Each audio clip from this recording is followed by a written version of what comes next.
Assalamualaikum warahmatullahi wabarakatuh. Halo, saya Ana Mardia, peserta Latsar CPNS Kota Cimahi, Angkatan 1 NDH02. Hari ini saya belajar tentang manajemen ASN bersama Widya Iswara Pengampu, Dr. Suyana SPD MM.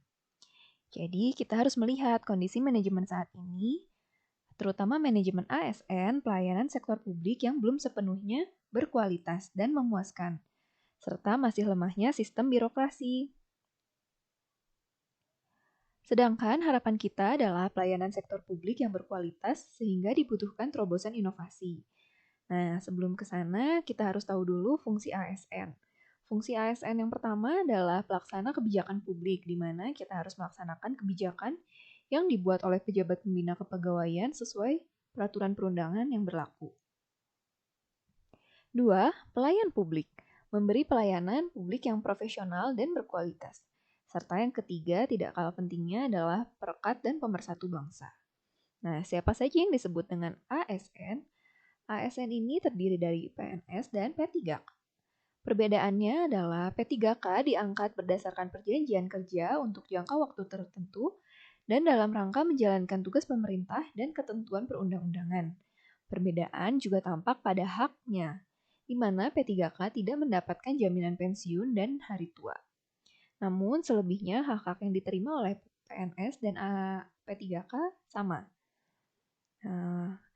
Keduanya juga sama-sama memerlukan pengembangan kompetensi, di mana pemerintah telah menetapkan hak pengembangan kompetensi ASN atau pegawai negeri sipil selama 2 jam pelajaran per tahun, sedangkan untuk pegawai pemerintah dengan perjanjian kontrak atau P3K maksimal 24 jam per tahun. Nah, sebagai ASN, kewajiban apa saja yang harus kita punyai?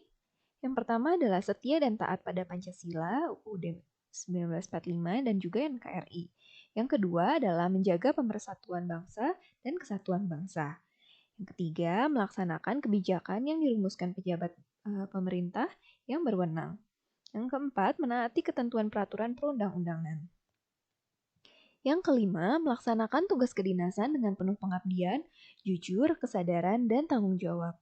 Yang keenam, menunjukkan integritas, keteladanan dalam sikap, perilaku, ucapan, maupun tindakan kepada setiap orang baik di dalam maupun di luar kedinasan.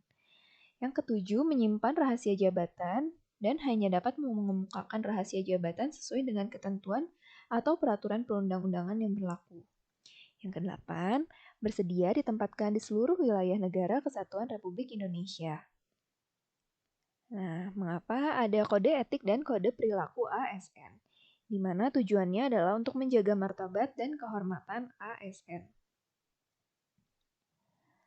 Nah, ada juga yang disebut dengan sistem merit, di mana sistem merit adalah kebijakan manajemen ASN yang berdasarkan pada kualifikasi, kompetensi, dan kinerja yang adil dan wajar tanpa membedakan latar belakang politik, ras, warna kulit, agama, ataupun yang lainnya. Apa sih manfaatnya sistem merit bagi organisasi? Yang pertama adalah mendukung keberadaan penerapan prinsip akuntabilitas. Yang kedua dapat mengarahkan SDM untuk dapat mempertanggungjawabkan tugas dan fungsinya. Yang terakhir adalah untuk instansi pemerintah mendapatkan pegawai yang tepat dan berintegritas untuk mencapai visi dan misinya. Pelaksanaan sistem merit dalam pengelolaan SDM itu dimulai dari pertama adalah perencanaan, di mana direncanakan dulu berapa banyak kebutuhan pegawai. Kemudian dilakukan seleksi, setelah seleksi didapatkan pegawai yang terpilih. Setelah pegawainya terpilih, lalu pegawai tersebut ditempatkan sesuai dengan perencanaannya.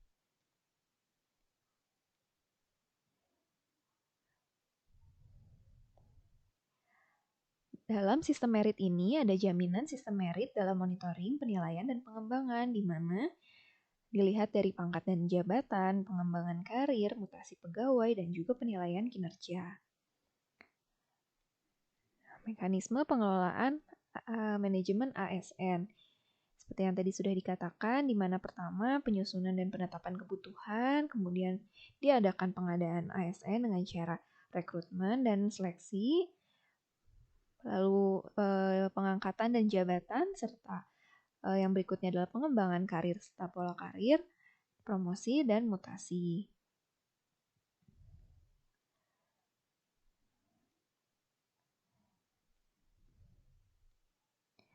Nah, sekian untuk pembelajaran hari ini yang bisa kita dapatkan adalah diharapkan kita sebagai ASN bisa menjadi ASN yang profesional, bisa mengabdi sepenuh hati kepada negara, dan juga selalu ikhlas, sabar, dan selalu tersenyum.